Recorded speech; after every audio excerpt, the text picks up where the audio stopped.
হাই friends, মোৰ চেনেলৰ অন্য এটি ভিডিঅ'লৈ আপোনালোকক স্বাগতম জনাইছোঁ। আজি আহিলোঁ পাছিঘাট। পাছিঘাটৰ এটা পিকনিক স্পটলৈ আহিলোঁ। পিকনিক খাবলৈ বুলি নহয়, ভাইটি দুজনমান আহিছিলে, তো সিহঁতৰ লগতে এনেই গুচি আহিলোঁ। আৰু যথেষ্ট ধুনীয়া ঠাই, আৰু ইয়াৰ যিবোৰ ভিউ আছে এই ভিউবোৰ দেখিবলৈ সঁচাকৈ ধুনীয়া। আৰু 25 টকাকৈ পৰিলে, আৰু এজন মানুহৰ এণ্ট্ৰি ফিজ 25 টকাকৈ লৈছে। আৰু সেইটো আমি কোৱাৰ কাৰণেহে 25 টকাকৈ ল'লে। আচলতে আমি ক'লোঁ আমি ফটো দুখনমান উঠাই কিনে যামগৈ বুলি কৈছিলোঁ। আৰু পিকনিক খোৱা যিবোৰ পিকনিক সঁচাকৈ খাবলৈ আহিছে, তো সিহঁতক 50 টকাকৈ লৈছে। 50 টকা ন, এজন মানুহক 50 টকাকৈ লৈছে। আৰু ঠাইখন ধুনীয়াই বাৰু। এয়া পিছফাল দেখিছে পাহাৰ, এইবোৰ পাহাৰ, আৰু পানীবোৰ নীলা ৰঙৰ। পানীটো এনেই নীলাই থাকে বাৰু, কোনো ৰঙা পানী থাকে। পানীবোৰ চফা, ধুনীয়াই জেগা। আহিব পাৰে আপোনালোকে ইয়ালৈ।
চিলুক বস্তিত ৰখিলোঁ কমলা ল'বলৈ।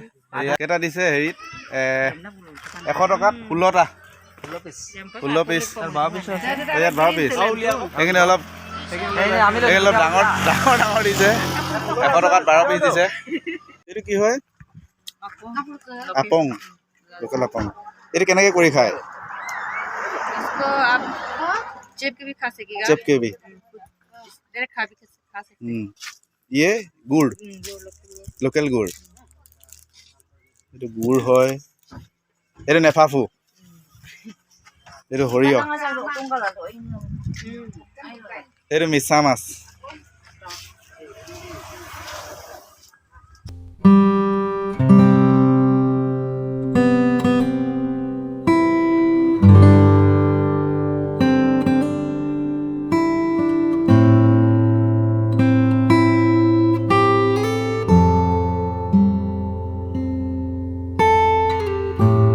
তো ফ্ৰেণ্ডছ, মোৰ ভিডিঅ'টো ইয়াতে সামৰণি মাৰিছোঁ। আপোনালোকে চাই কেনেকুৱা পালে জনাব, আৰু যদি ভাল পায় তেতিয়াহ'লে লাইক, শ্বেয়াৰ, কমেণ্ট, আৰু যদি নতুনকৈ আহিছে ছাবস্ক্ৰাইব কৰি দিব। ধন্যবাদ।